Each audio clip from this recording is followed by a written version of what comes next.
Hello, I'm Robert, and you're welcome here in my biz little shop. On today's episode of What's on My Workbench, I'm working on a tote. Now, you've seen me make totes out there before. I've got half a dozen videos on making totes. A lot of them are fairly similar. This one's got some different features on it.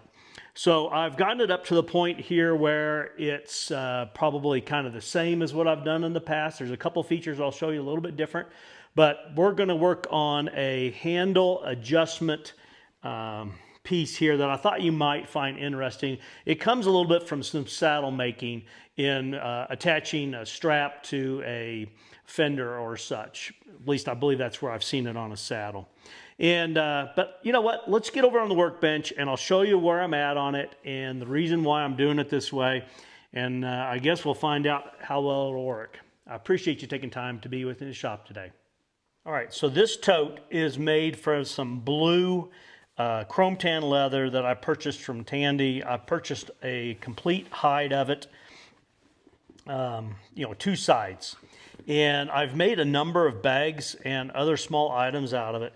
And the lady that saw one of my, what I call just a shopping tote, which is a simple bag without the interior features, with just two handles on it to use if you're going, grocery shopping or such. So she wanted to put some conchos on it. She wanted one on each side. It's a little bit of a different look. Obviously could have done more conchos, but this is what the lady had specified.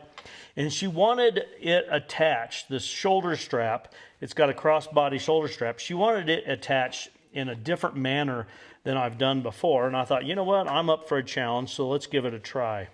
The idea is that with lacing that we can make this adjustable. And so I laid out a pattern here, 1/2 inch apart. There's going to be 3 rows. I've already started punching the holes here, and I think my little punch has got a nick in it because it doesn't cut cleanly like it should. So I guess it's one more of these tubes that I need to replace so that it cuts cleanly. If I cut it in 2 directions here, it usually cleans up. The chrome tan leather, it's not quite the same as veg tan when it comes to punching holes. I've noticed that when I punch holes with veg tan, it's typically cleaner. It's also usually in a thicker leather. This strap that I've made is 2 layers thick. Let me grab my gauge. So this leather is 2 layers thick. I've sewn it together, and it's 6 ounces total weight. So I guess it's 3 ounce leather here. And so I'm going to go through here and I'm going to poke these holes in this laid out pattern. And we won't use all of these holes in adjusting the bag, but they're there in case the lady wants to make the handle longer or shorter.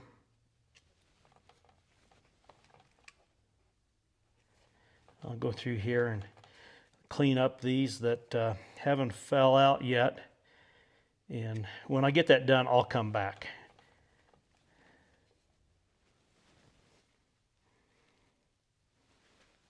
I'm just about finished here. I got a few I'll have to go back and pick out that didn't want to fall out here. I guess I'm going to have to order a replacement tube. I think this is one of the tubes I've already replaced more than once. I guess I could go to just a drive punch that are these different sizes here. I just like the convenience. For some reason, this seems to me like it's easier to use than a lining up a drive punch. It's probably my imagination. I've used a drive punch on a few things, and who knows, I may actually have this size in my collection currently. I'd have to look and see. All right, so we've got all those holes perforated here. It's laid out in kind of a diamond pattern. The next thing I need to do is I want to get the spacing correct and lay it out on the bag here to add a row on each side. And I think the easiest way is to adjust my wing dividers here. And I'll go down through here and place marks for these holes.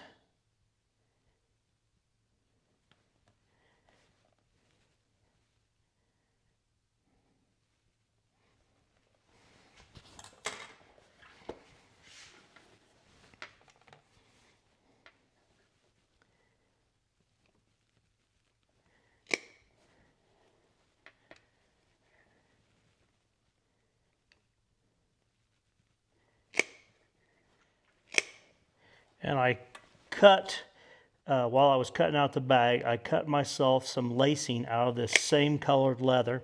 And you could add, you know, a color accent here by a different color lacing. But I figured with the look that we had going here, I would stick with the same color.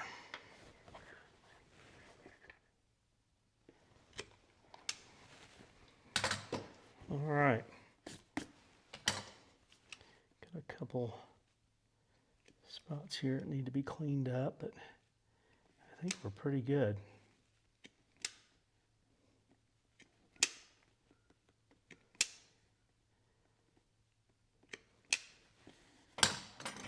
Okay.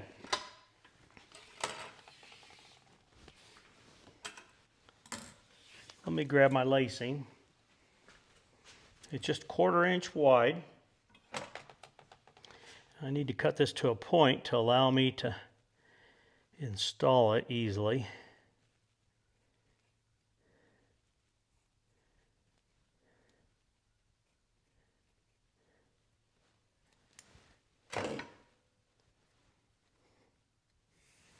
I'm going to try without a needle, but I've got a needle if I need to.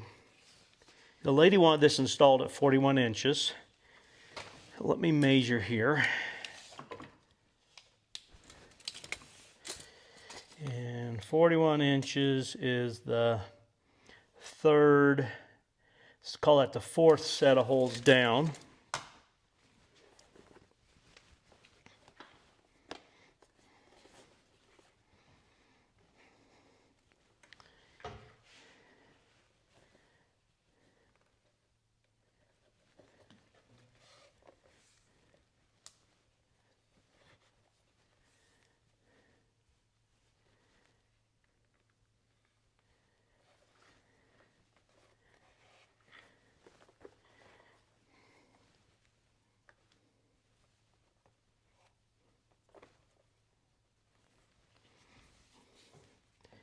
One, two, three, four.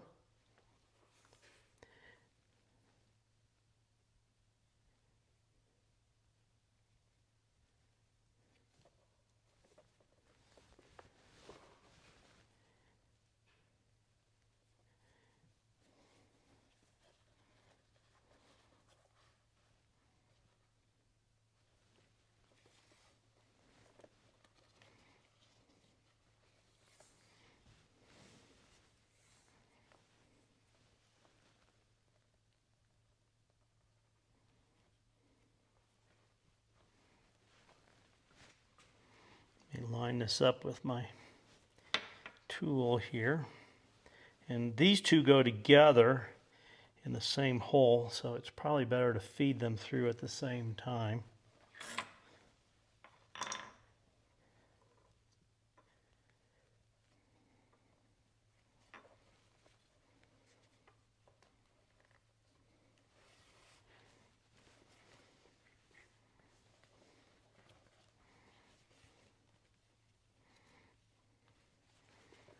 I was telling someone the other day that I watch a couple saddle makers. I don't really have a desire to make a saddle, partially because I think you really need to understand the saddle well to be able to make a good saddle. And I'm not going to say that I understand the saddle well. I suppose if I really wanted to do it, I'd need to go work with a saddle maker and invest some time there.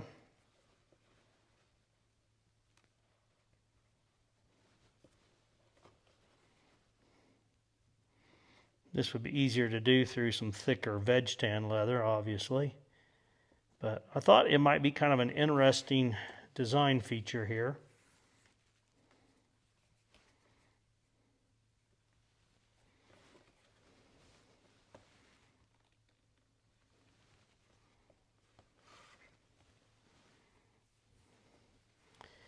My customer is going to be picking this up a little bit later today. And when she does, we'll check and make sure that this is the length that she's looking for. And if not, I can do the first adjustment for her. I'm sure she can figure it out, but it's not that complicated.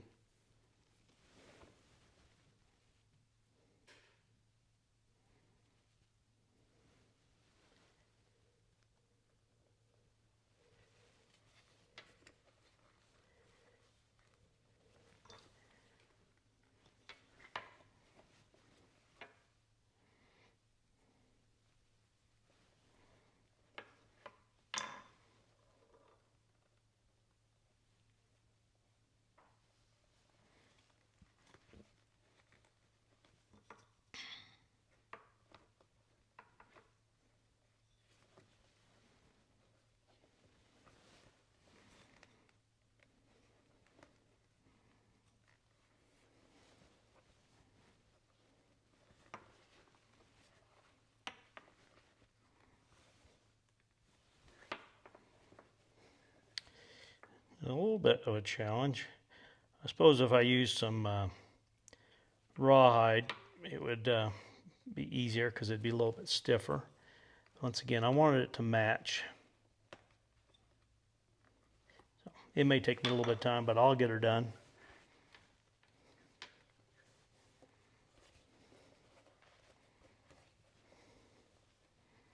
Get this rotated the right way.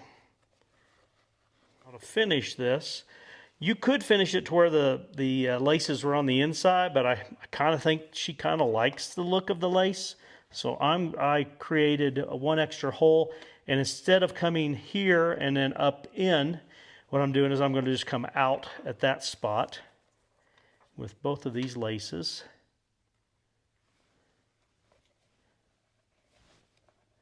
Almost has kind of a, I guess, a 60s look to it, something that would have been made with lace and leave it showing here.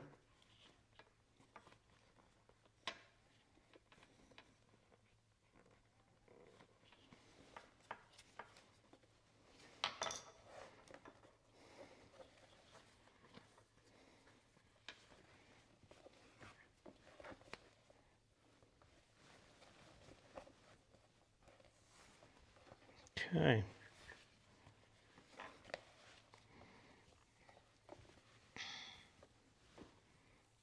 Just about finished here.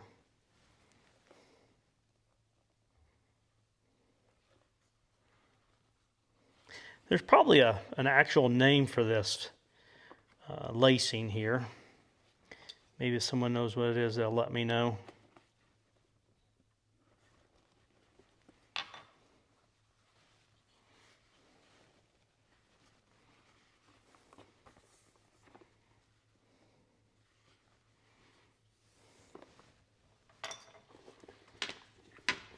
And it's definitely strong. There's no way that's going to unlace itself. I could leave it here, or I could run those back through. I think I'm going to leave it the way it is now. Like I said, my customer's coming later this evening to pick this bag up, and I'll try to give you a little bit of feedback. Let's turn the camera around here and wrap up. Well, there you go. That's the bag design that the customer wanted. She wanted a way to adjust the length of this, or at least the look of an adjustable strap. I kind of like that.